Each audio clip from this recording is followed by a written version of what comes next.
Hello everybody. In this video I'm going to be doing a geometry problem. So we're dealing with a triangle ABC, which is within an ellipse E with a semi-major axis of 5 and a semi-minor axis of 4. So that's what the A and the B mean. A is one of the foci of the ellipse. B is a vertex of the minor axis.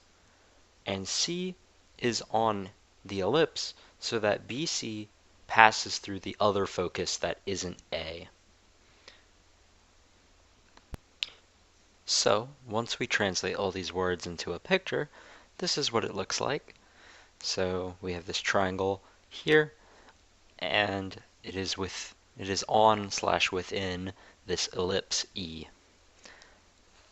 Now what we want to find is the in radius of the triangle ABC.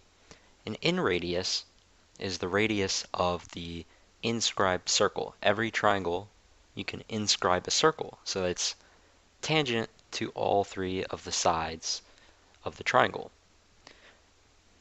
There's a formula that relates the in radius, perimeter, and area of a triangle, and it states that SR is equal to the area of ABC. Now R is the in radius, so R is what we want to find, and S is the semi-perimeter, which is just 1/2 times the perimeter. So what we want here is the area and the semi-perimeter. The semi-perimeter, well, BC, the length BC, is equal to 5 plus x, whereas AC is equal to 10 minus x, and AB is just equal to 5.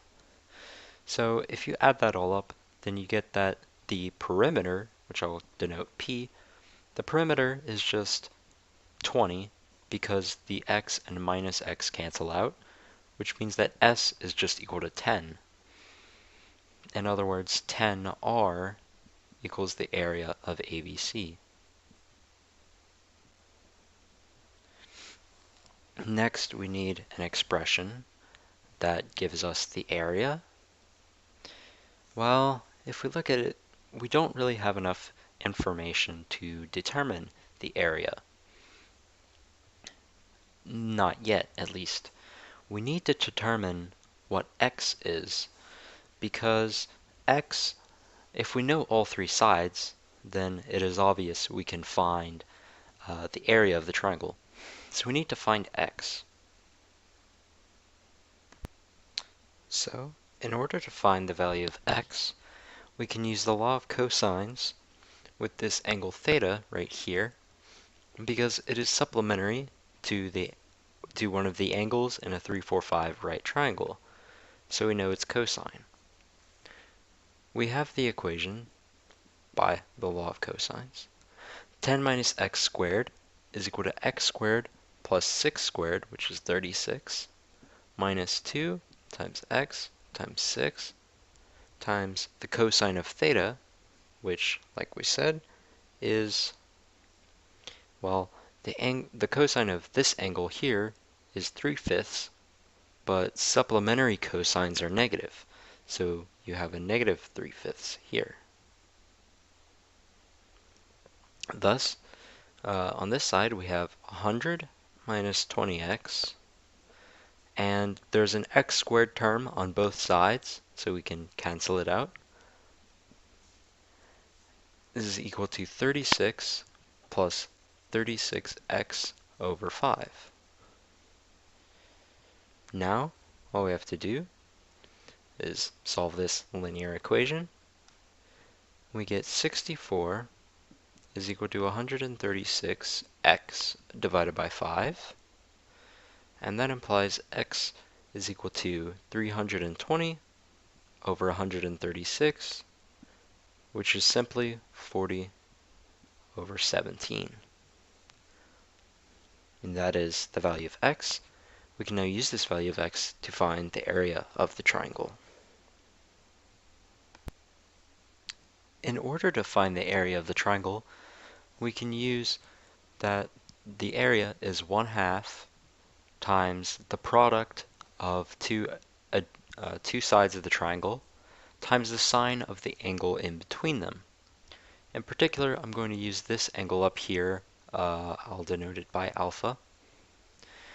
We know that the area of the triangle is going to be 1/2. One side, AB, is equal to 5. This other side, which is also next to alpha, is 5 plus x.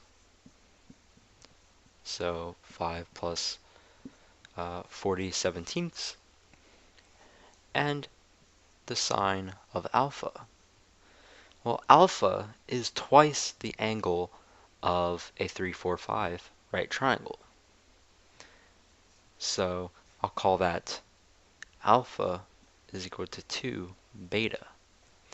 Then we know sine alpha, which is really sine of 2 beta, is equal to 2 times sine beta cosine beta.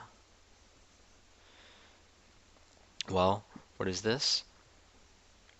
Beta is one of these angles here, and really it doesn't matter because we have a sine and a cosine, it's going to be symmetric. We have 3/5 times 4/5. And so this just equals 24/25. So if we plug that in, we'll get 24/25 here, a 5/2 here, that will become 12/5. Now in here, 5 plus 40/17 will become 125/17. And so this just cancels out to 12 times 25/17. That is the area of the triangle. And I'm leaving it in sort of a weird, I guess I can expand that out. So 12 times 25, well that's 3 times 4 times 25. So it just becomes 300/17. That's the area of the triangle. So now we have all that we need. We now have a simple equation. 10r is equal to 300/17. And so r is just 30/17. And that is the problem. So, as you can see, this is a very different setup than all my other videos. So if you have any feedback about it, I would much appreciate that. So just leave that in the comments. And I hope you enjoyed this problem. Thank you for watching, and I hope to see you in my other videos.